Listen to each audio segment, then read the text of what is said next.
Everybody has a different interest, and all people, I believe, have good intentions. You know, the contestants, the committees, the stock contractors, contract personnel, they all have good intentions, and they come to you with great ideas in their mind, and sometimes they pan out to be great ideas, but it doesn't always balance with the contestants or, you know, the contract personnel. So it's really finding the right balance.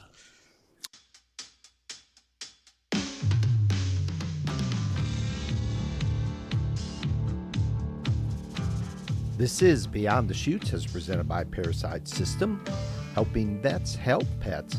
I'm Doug Simcox, and Sam Swearingen and I were in Harrisburg, Pennsylvania at the First Frontier Circuit Finals. Here on BTC, we don't do press conferences. We record conversations about people, relationships, and the life lessons that come from living this sport, not just managing it from a distance. After Thursday's night performance, Sam and I shared a milkshake with Tom Glause, CEO of the Professional Rodeo Cowboys Association, and his wife Terri. It was simple, unplanned, and it was a reminder that rodeo, even at the highest level, is still a people-based business built on trust, relationships, and showing up. This is Beyond the Chutes, as presented by Parasite System, and these stories matter. Tom, thanks for being here. Let's talk rodeo. Well, first of all, thank you for inviting me to sit down with you and Sam this morning. Much appreciate it. It is great to see you. And again, we enjoyed the milkshake last night. Oh, my wife had not been to Harrisburg before, and I told her that we had to go stand in line, get a milkshake, and have a cheese curd. It's a tradition in Harrisburg at the farm show. Oh my goodness! And they can put out milkshakes here. Yeah, amazing audience. You know, quick shout out to Brock Howard and the First Frontier Circuit. They've done an amazing job. This is one of the most successful circuits that we have in the PRCA, and they do an amazing job. They're well organized, they're a well-oiled machine, and they love rodeo. Absolutely, and the performance showed that last night. It did. It was a great performance. So let's learn a little bit about you. You didn't come into this job from the outside. You're a rodeo cowboy. Rodeo found you pretty early? It did. I grew up on a ranch in the Sandhills of Nebraska. Both of my grandparents had ranches in the Sandhills. My grandpa Glause ranched in Purdom, Nebraska. It's a wide spot in the road, and my grandparents Black on my mother's side, they had a ranch in Tryon, Nebraska, which probably even smaller than Purdom. But I was born in Custer County, Broken Bow, Nebraska, and it's in the heart of the Sandhills, heart of cowboy country. So if you grew up in the Sandhills, there wasn't much else. You were bound to be a cowboy. Bound to be a cowboy. Lots of life lessons, no doubt. Lots of life lessons, hard life, hard work, but a good life. My grandpa Glause, he was kind of a renowned local bronc rider back in the 20s, 30s, Depression area, when somebody had a horse there at the ranch that couldn't be rode. They'd quite often pass the hat for my grandpa to ride him. He didn't travel, but I had an uncle, Rolly Glause, that was quite a cowboy. He rode broncs, saddle broncs, and roped calves really well. Professionally, RCA? Some RCA, some local, some amateur. He stayed closer to home, but he did go to some pro rodeos. Mm-hmm. And your competition, your history, talk a little bit about that. Well, my brother was probably a big influence on my life. He rode saddle broncs, and so as a little brother, I wanted to be a bronc rider too. I rode broncs, rode bulls, and tried to rope calves. Probably can't believe it today, but I was a little bitty kid back then and too little to flank and handle calves. So the excitement of the rough stock in kind of took precedence at that time. But my dad wanted me to be a calf roper, and I tried, but it just wasn't in the cards. So my brother really probably blazed a trail for a lot of us. Back in the day, Casper College was at the height of its glory. I think they won 4 NIRA titles in the 60s, which is unheard of as a 2-year college. Mm-hmm. And Coach Dale Stiles, he was renowned. So my brother went to Casper College to ride broncs, and I followed him to Wyoming as soon as I graduated high school. So you left the house? Yes. And to school, to work? Well, we were still living in western Nebraska. Got a sister in between us. She also went to Casper College. So we were all there.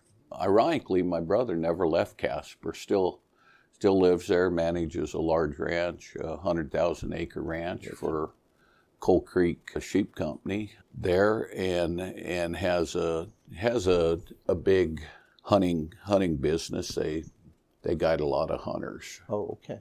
So he never left Casper.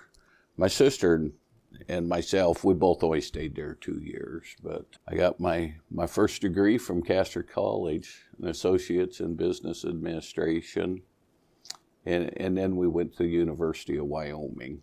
Okay. But Dale Stiles had a lot of influence on our life. He had been successful as a competitor and a coach. I believe he won the college championship in the bronc riding. I think it was 1949. Oh my, okay. And a lot of good Cowboys passed through Casper College during Dale Stiles' time there. Yeah. And went to school, University of Wyoming. Yes, sir. Talk a little bit about that. Pete Burns was a rodeo coach, father of Hal Burns, and the famous Mr. T. He was one of our practice bulls at the time. Before he really started bucking. You should talk to Hal Burns about that story, but he was originally bought as a fighting bull from Jim Sutton. But we got on him in the practice pen, and he really didn't buck. First time he bucked, as I recall, was at the college finals, 1983 or 1984. He hung a horn in the chute and figured he could turn back, and after that, nobody rode him. Oh my goodness, we all get our start somewhere, don't we? Yeah, it's quite a story. So, the Burnses, Pete owned the OK Corral, little indoor arena, little bar at the end of it. And we spent a lot of time out there getting on practice stock. Yeah. Well, the one thing I hear out of this is, okay, they had Mr. T for practice bull. Not that he bucked, but he was a fighting bull. So get on our fighting bull, kids. Let's see how you do. We were college kids, We were hungry. We thought we were going to light the rodeo world on fire, and several of my teammates come out, made the NFR. Chris Lawson in the team roping, he made the NFR. Leon Vick, now at the National Western, he made the finals 2 times, I think, in the Doggin. Tom Hersick made the finals in the steer rope, and now CEO at Cheyenne Frontier Days. Oh wow, lots of leadership out in the world. Yeah, we used to joke that we were the rodeo college. Another one that went to the University of Wyoming, he didn't rodeo with us, but was Paul Andrews at the National Western Stock Show. Oh wow. Paul graduated from the University of Wyoming. Holy cow, quite a class.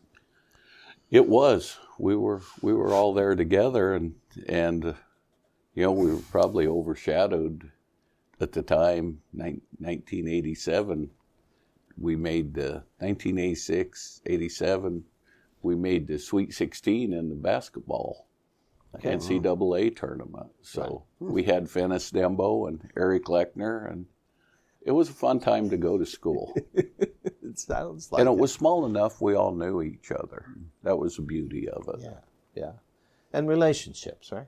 Relationships. Your best friends, I think you meet in college, your lifelong friends, and they have the biggest influence on you. And some of my best friends during college have gone on to be great business leaders. Dane Noyce has a remarkable business in Hereford, Texas. We traveled a lot together. Jim Hunt, he didn't go to school with us at the University of Wyoming, but he rode broncs well and went on to be president of AQHA. Wow. Okay. And after college? After college, well, I went to law school. You did? Yeah. Okay. Very nice. Well, I graduated with a degree in accounting, set for my CPA exam, and I got admitted to law school that summer. So, oh my gosh, I went straight into law school. Okay. And I probably still owe a debt of gratitude to my mother, because I wanted to go rodeo, and she said, get your education first. My mom was a teacher for 40 some years. And really? High school level? Or? No, country school level. She's always taught a small school. Usually had several grades. She taught 4th through 8th grade most of her career. Okay. So would that been like a one-room schoolhouse type scenario, or close to it? Something like that? That one had 2 rooms, but there was 2 teachers in it, kindergarten through 3rd grade, and then 4th grade through 8th grade. But she started out in a one-room school. Mm-hmm. Now, was in 8th grade the graduating grade at that time? Well, they went on to a high school from there. Oh, did they? This was in Broadwater, Nebraska, and so they would either go to most likely Bridgeport when they got high school age. Okay. And the reason I ask that is my Amish boys that work for me, 8th grade is their graduating grade. That's as far as they go. That's it. And they know more than a lot of kids that go to all the way through, because I think they're pushing them a little harder. It might go all year wrong too. Yeah, when I was after law school, I wound up in Rock Springs, Wyoming, and practiced law in Southwest Wyoming for 20 years. But speaking of the Amish, a lot of the Amish boys would come out and work on ranches. They're in Sweetwater County, large desert operations, and they were good hands. Yeah, were hard workers, but they would only stay for maybe 2 years at the most. That was kind of their mission, and then they would go back home. Yeah, and start their own business or whatever. Yeah, and that's still kind of exactly what they do. Their education model. Yeah, exactly. Mm-hmm. But I thought, I'm still thank my mother every day that she encouraged me to stay in school. At the time, I didn't think it was the right thing. I wanted to go rodeo, and while I was in law school, I did qualify for the first Dodge National Circuit Finals they ever had, 1987 in Pocatello, Idaho. Pocatello, okay. And rodeo, and then, is that the Wilderness Circuit? Mountain States. Mountain States. Mountain States. Okay. Wilderness is Utah and Idaho, Nevada. Oh, okay. Mountain States is Colorado and Wyoming. Okay. So what events were you working then? Just riding broncs at that time. Okay. The other person that had a big influence on my life was Bill Smith, world champion bronc rider. So when I was sophomore in high school, Bill moved to North Platte, Nebraska, and put on a nightly rodeo in North Platte. And so we were only less than 100 miles from North Platte. So I spent a lot of my summers in North Platte getting on broncs and riding, trying to learn to ride. Yeah. And going pretty hard at that time, Tom? Not really. Not like today's, Yeah. We were broke college kids, and you'd save up your money and go to San Antonio and Houston, and if you didn't win anything, we were generally stuck at home going to school. Right. So as a practicing attorney and a practicing bronc rider, how'd that go together? Not well.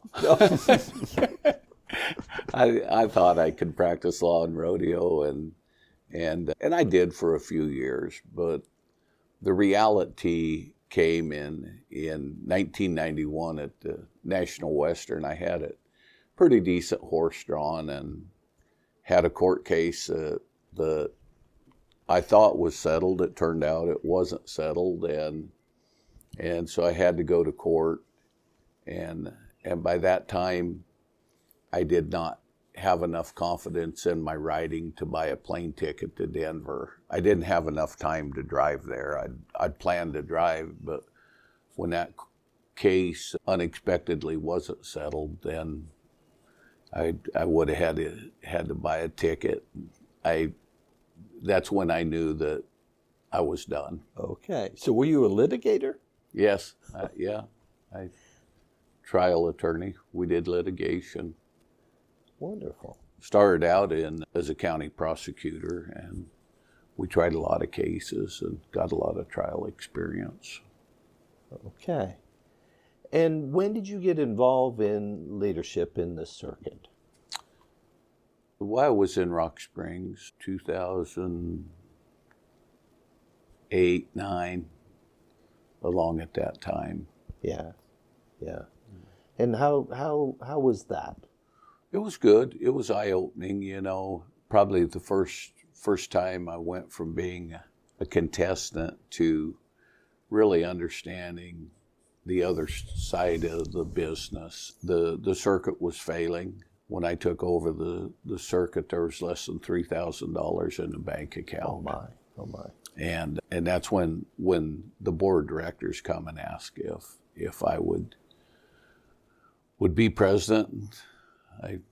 I agreed, but we were a struggling circuit, and I had to make some hard decisions and some unpopular decisions to get the circuit back on track. Yeah, a kind of a turnaround in a business term. It was at the time. We were having our circuit finals in the Equestrian Center at Denver, part of the National Western. As you guys know, the circuits are spread out. It's hard to sell sponsorship in the circuit. When the rodeo's in Denver, we didn't have anybody in Denver, and so it was really hard to bring sponsors to the rodeo. Local sponsors didn't see a big benefit from. Yeah. When you're in Rock Springs and you're advertising in Denver, the benefit is marginal. So It was hard, but circumstances forced us to look elsewhere, and Rock Springs, Sweetwater County made us an offer that we could not refuse. We didn't have a lot of money to do otherwise, but they were very supportive. Oil and gas boom was going on, and in the Jonah field they were flush with money, and so we did move the circuit finals to Rock Springs for 3 or 4 years. Not a popular decision with the contestants in Colorado. Rock Springs is cold, snowy, and windy, and in January it can be hard to get to. Yeah. And I have to imagine balancing the desires of the contestants, that side of it. You're a people-based company with the financial realities of the day. We were basically broke, and we had to do something to keep it afloat. But Rock Springs years was good to us. We got some money in the bank, and we prospered during that times. So now, how is the circuit doing now? Is it doing well? The circuit's rodeo in general is doing really, really well. Circuits are doing well. We have one circuit that struggles a little bit. They really haven't found their foothold yet. First Frontier Circuit may be the most financially sound circuit that we have. You know, the relationship they have with the farm show has been a great relationship and a great business venture for the circuit. And it wasn't always that way. The circuit No. struggled as much as any at one point. And you keep saying the contestants, and you had to make some hard decisions. And that's kind of my pet peeve between the business end and the rodeo contestant run organization, which the PRCA is. And everybody has their own agenda. So it makes business very difficult because it's nature. It's a different business model than anything anybody will ever be exposed to. We sanction rodeos by, in large, the committees take on the majority of the risk. They're responsible for the added money. They're responsible for getting the contractors, marketing it to the fans, obtaining sponsorship. So they've got the financial risk. Stock contractors have a big investment in stock. Horses, bucking horses have got to be worth a lot of money. Oh, yeah, and trucks, trailers, arena. Everything. To get in that business is high dollar anymore. It's very expensive. At the Benny Binion Bucking Horse Sale in Las Vegas during the NFR this year, a horse brought $187,000. That's a lot of money for a bucking horse. It's a lot of money. Absolutely.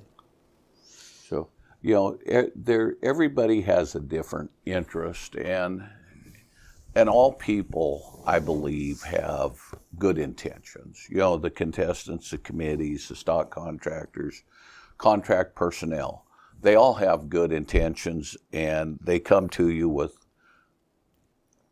great ideas in their mind, and sometimes they pan out to be great ideas, but it doesn't always balance with the contestants or the contract personnel. So it's really finding the right balance. I call it the butterfly effect. Any change you make over here is going to have a consequence on the other hand. And you got to make sure that you are studying those consequences, what appears to be a no-brainer on one hand. Mm-hmm. And with me, a lot of these people have great ideas and suggestions, and it's how you bring it across to whether I want to listen to it or not. Might be my hard-headedness or whatever, but if you're bringing it across in a way that you don't want to deal with this person, you kind of don't deal with them. So, and the butterfly effect is a good way to put it, because every decision has an effect somewhere else down the line. And I love Jeff Bezos' approach with Amazon. He says we're really good at failure. and when you're being innovative and you're pushing the limits, you are going to fail. Yeah. But he says those times that we do make a good decision are very lucrative, and that's the approach I take when I listen to people. You may hear 100 ideas, and they may be good ideas, but they may be one-sided ideas. But you always got to be attentive. You always have to listen, because there will be that one good idea that can change the trajectory. You bet. So, all your background. Well, it probably ties into practicing law, and then I was a municipal court judge in Rock Springs, Wyoming. And I always thought that most people are there, obviously they're not happy that they're in court, but they're not bad people. They just made bad decisions, and they want to feel that they want to be heard. And so I became a good listener, and I would listen to the people, and if even if somebody disagrees with you, and they know that you got to do whatever you got to do. They feel better if they feel that they were heard, even though they don't like the situation they're in. They don't like the punishment they got, but if they feel like they were heard, they go about their life with a better attitude, and I think that carries over to the rodeo industry and what Sam was talking about. When people approach you, their ideas may seem great to them, but they may be one-sided, but they still need to feel that they were heard, that they were listened to, and not just immediately dismissed or even worse yet, not even spoke to. Yeah. So we've tried to change the culture at the PRCA. When Hal Burns first talked to me about going to work for the PRCA, he said, we can't get a hold. He was on the board at the time. He said, nobody will answer their phone. And I worked hard to change that culture. When I went as director of rodeo admin, I said, I answer my phone. I give my phone number to everybody. And the one thing I don't want to hear from a member is that I tried calling half a dozen times. Nobody had answered the phone or returned my call. That's unacceptable, and I think we've changed that culture. That especially contestants and contractors feel that there are people at the office they can get a hold of. Again, they may not like the answer that gets delivered, but at least they feel that they got a hold of somebody. They got their question answered, and whatever that answer is, you can move and make your decisions based on it. The unknown is the worst of not. If you're going down a road and you think this is what you can do as a stock contractor, Sam, and because nobody at the office told you otherwise when you called, because they wouldn't answer, then it's an unknown. Even if they tell you have to make a U-turn, at least you know what direction you got to go. And it even gets worse than that. If you don't get a hold of somebody, it festers up. If you can't get a hold of somebody, so we really, I think, have changed the culture there at the office. We've got a great team now. I'm really proud of them. Excellent. And before you were CEO, when you took this new job, what did you think it was, and what surprised you once you were actually in it? I thought I knew a lot about rodeo. I'd been a contestant. My son had been NFR cowboy. I'd been circuit president. I'd been on the Cheyenne Frontier Days board of directors, and I quickly learned I didn't know much. There is so many moving parts in that office that most people don't recognize how many moving parts there are to a rodeo, and especially the sanctioning body. Yeah. And you have to make a lot of hard decisions, right? You talked about that when you were circuit president and so forth. So what's been the hardest decision you've had to make as the CEO that fans never saw? Probably personnel decisions. Sometimes you have to let somebody go, and sometimes they've been friends for a long time, but I have to put the PRCA interest above any personal interest I ever have. And those are the hardest. Yeah. Who do you lean on when the decisions like that get heavy and have to be made? I have the best director of rodeo administration I think the PRCA has had. I don't know if you guys know Steve Knowles, but Steve Knowles comes from Florida.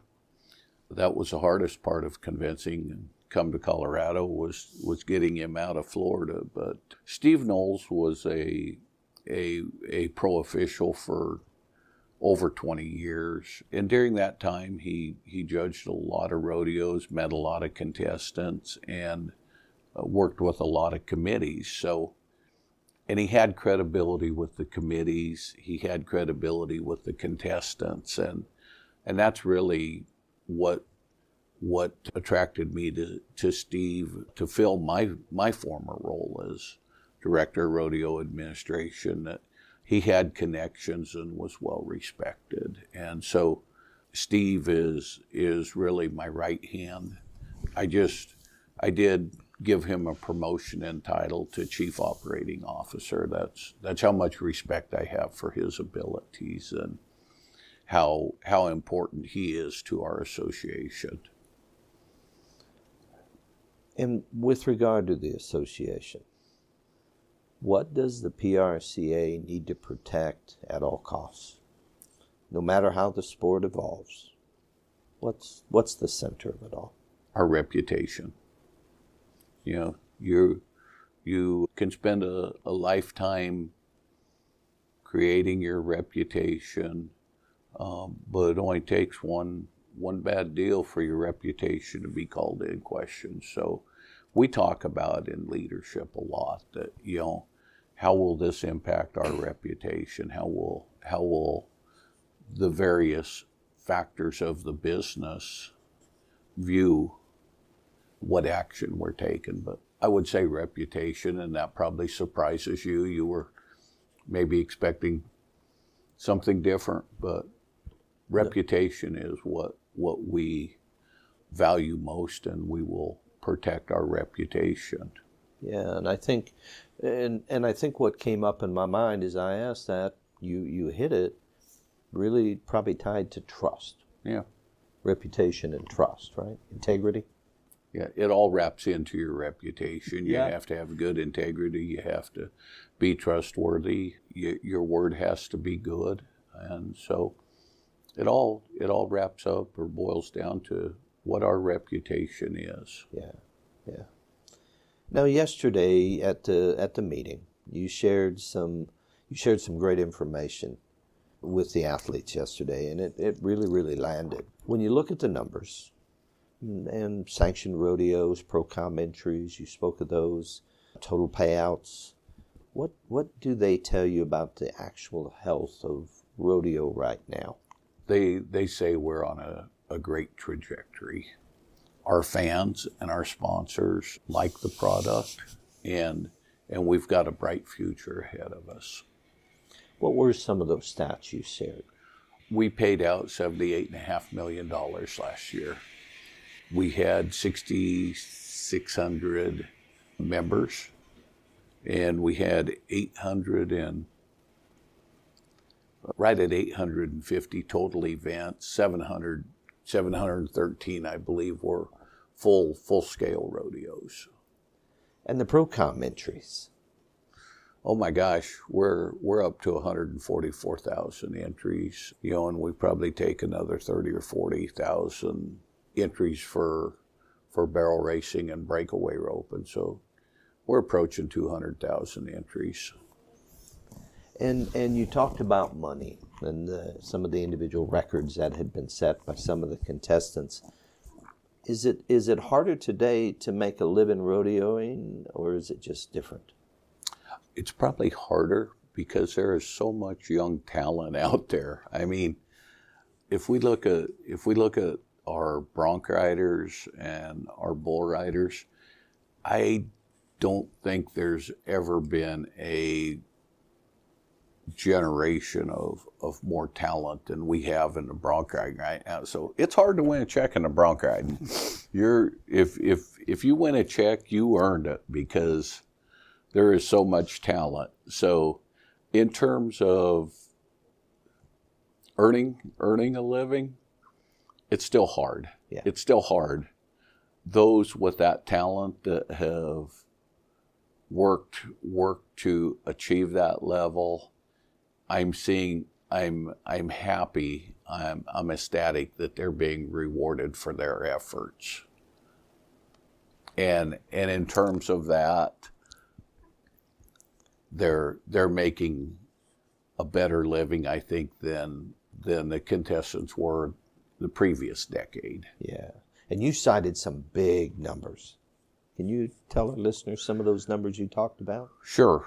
You know, let's talk about Stetson. You know, I will say that we're all cheering for Stetson to win that $1 million in a year. He's got close 2 years. I think he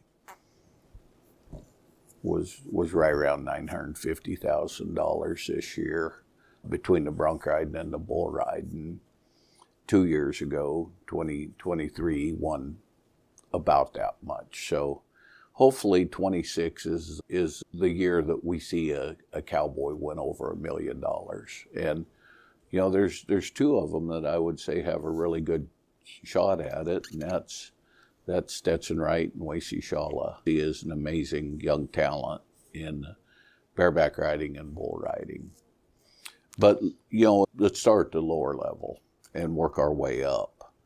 This is the first year that everyone that qualified for the national finals had won $100,000 during the regular season, before the start of the finals. So that was a threshold that we were excited to cross. I think in 24, by the third or fourth round, everybody had won $100,000. But that is a huge threshold. And so it's always fun to talk about the top numbers, but you got to look at the thresholds where you're going, because not everybody's win 500,000. So it is exciting to see that Riley Webb won 555,000, I think, in the tie down roping. What a young talent there. He's 3 world champions in 3 years, and maybe he's 22 years old now, going on 23, but amazing. But Shad Mayfield has pushed him every inch of the way, and if he stumbles, Shad's right there. Rocker Steiner, I think he won 505,000 en route to his first world championship. Set a new bareback riding record there with Rocker. Rocker brings a new fan base to rodeo. Whether you love him or hate him, he brings a new fan base to rodeo. So it was good to see Rocker win that world championship in 24. He was close. Got jerked down, got bucked off a horse. I think it was in the second or third round there, but wound up second in 24 and really lit a fire under him. And he went into the NFR with a $100,000 lead and never looked back. And then there's Stetson. He won 546,000 in the bull riding, but we had 3 bull riders and a fourth that was right there at 500,000. TJ Gray won over 300,000 in the bull riding just at the NFR. Kai Hamilton's another generational talent. And, you know, Wacy didn't have the finals that he was hoping for, but certainly has a lot of talent for a young cowboy. Yeah. And you talk about Rocker bringing a new fan base. Talk a little bit about what the impact of the Cowboy Channel. We can see every rodeo that's out there now, which is incredible. And his Hell on Wheels, that series. Talk a little bit about what that impact has meant over this last few years. You know, it's been a huge impact, and you know, hats off to Patrick Gotch. Had a vision and never wavered in his vision, even though that he was turned down several times before we finally entered into a media agreement with the Cowboy Channel. Or his company was RMG, rural media group. But Patrick had a great vision. But I don't think you can talk about any one event in isolation. Cowboy Channel was a great impact, but I went to work for the PRCA in 2019, and there were a culmination of things that were happening in the world. You know, COVID, Yellowstone, Taylor Sheridan, Patrick Gotch, the Cowboy Channel. The stars aligned. We didn't really know it at the time, but, you know, sometimes there's a bright future behind the storm, and we came out of COVID. I think we were one of the only businesses, sports that prospered during COVID, and we were the only sporting association that continued to produce events. They looked different, but it really grew us an audience base. We just entered into an agreement with Patrick. We'd planned to, our original agreement was for 28 performances from the biggest rodeos, and all the biggest rodeos got shut down in suburban areas, so we're trying to figure out how to fulfill our contract. We never planned to put all the rodeos on TV. That was never the vision, but COVID forced us to, and people were hungry for the content, and they were also hungry for the way of life. I think COVID certainly seen a lot of people migrating to more rural areas, to a different way of life. You know, it was almost similar to 9/11. People become more patriotic. They appreciated the country more, and during COVID they found rodeo, and they appreciated that we recognize our military. And what a great representation of the military and recognition of the military last night. People respect our military. They respect the sacrifices that our armed service men and women make to protect our country, and the national anthem is a part of every rodeo, and the respect for the flag, our country. People found that way of life, and they appreciated that we start our rodeos with a prayer. No other sport would even consider that, but that's part of our tradition. That's part of who we are, and it's what we do.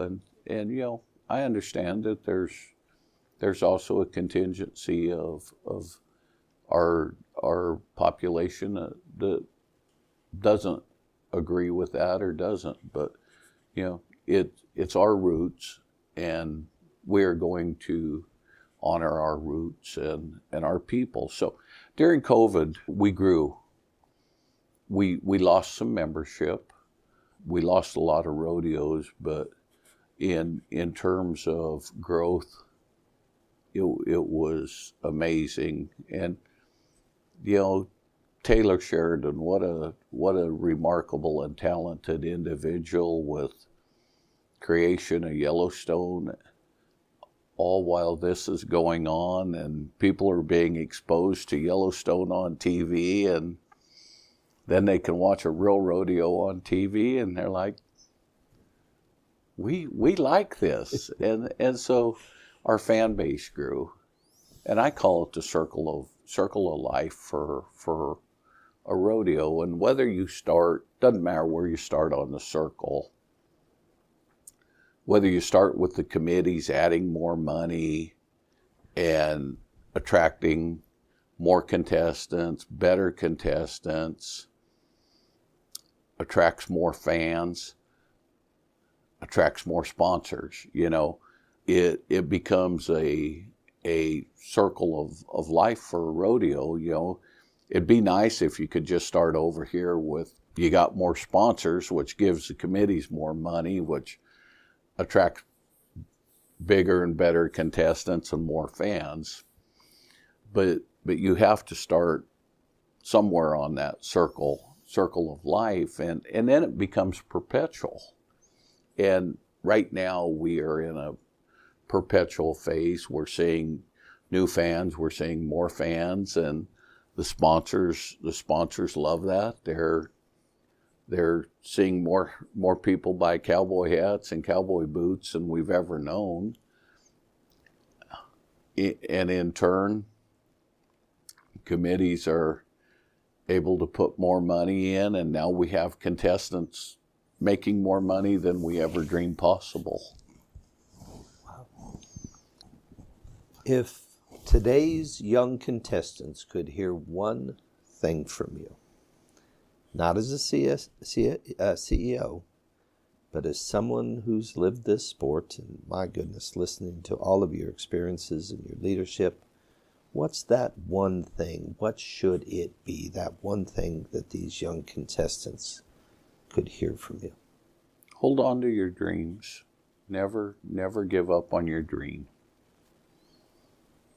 Whatever that dream is, whether it's rodeo, whether it's basketball, whether it's life, you have to dream and you have to have hope, and never give up on that dream, whatever that may be. Tom, we really appreciate you taking this time with us. Well, I've had fun. This has been an amazing conversation. Thank you for inviting me. It's been enjoyable. It's been nice to reflect on where we've come, and it's been nice to meet you. Well, I've known Sam, but this first I met you, Doug, so thank you. Well, thank you, and thank you for being here. And what stood out this weekend, and what has continued to stand out, is not just the numbers that you share. It's a reminder to all of us that behind every stat is a person, a family, a lot of miles on the road. So thanks for this conversation, and thanks for the leadership. Thank you for the leadership. Thank you. And proud to have you here in Harrisburg, Pennsylvania, this First Frontier Circuit, and everything that you're doing to help support them. I love Harrisburg. You guys have a wonderful circuit finals, and I've tried to go to every circuit finals. I'm on about a 3-year rotation. Only one circuit finals I haven't got to go to yet, and that's Southeastern, and I always defer to Steve to give him a chance to get back home to go to Davie to that rodeo. But that's one I still got to get to. Absolutely. Well, we appreciate this, Tom. Well, have a good day. Have a good performance this morning. Absolutely. As this conversation with Tom Glause wraps up, one thing is clear. While rodeo is strong, challenges still exist. Leadership is required, relationships matter, and ingenuity is necessary to keep this sport moving forward. What we recorded Friday morning wasn't just a reflection on where rodeo stands today. It was a reminder that success in a people-based organization comes from listening, adapting, and being willing to do the hard work behind the scenes.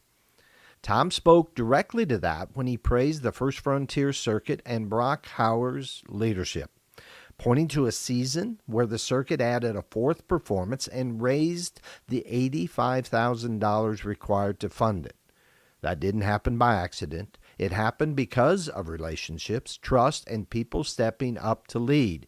These are the kinds of decisions fans rarely see, but they shape the future of the sport just the same. That's why this conversation still matters today, because rodeo doesn't move forward on tradition alone.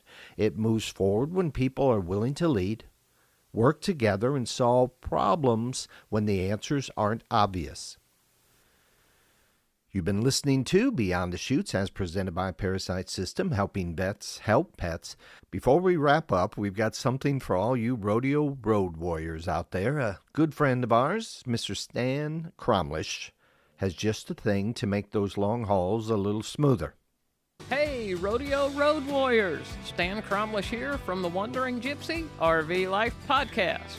Ever had a trip go sideways, faster than a bronc out of the chute? Grab my book, Rolling Smooth, how to enjoy the RV life without losing your cool. Packed with real RV stories, hard-won lessons, and a few laughs at my expense. Listen on Audible. Snag a copy at WanderingGypsyRVLife.com and catch the Wandering Gypsy RV Life podcast for more wild tales from the road. Don't just ride, roll smooth. Today's episode is also brought to you by Simcox & Company. 4 barbers, 4 generations strong, Deb, Tom, Eli, and Troy, keep the tradition alive. No appointment needed, just walk in, share some good conversation, and leave looking sharp. It's also brought to you by Nikki McLeod, whose albums Prepaid and Some Kind of Reckless are available now wherever you find your music. And I've been reading Steve Gander's new book, World's Toughest Rodeo, where an Iowa farm boy takes his Midwestern life lessons to rodeo. It's a fast-moving, page-turning ride through the grit and glory of the arena. It's out now on Amazon. And don't forget Liesl Harris's This Ain't My First Rodeo. Available now on Amazon. The story of the legend told the way only Liesl could tell it. This has been a BTC production. Until next time, thank you for listening.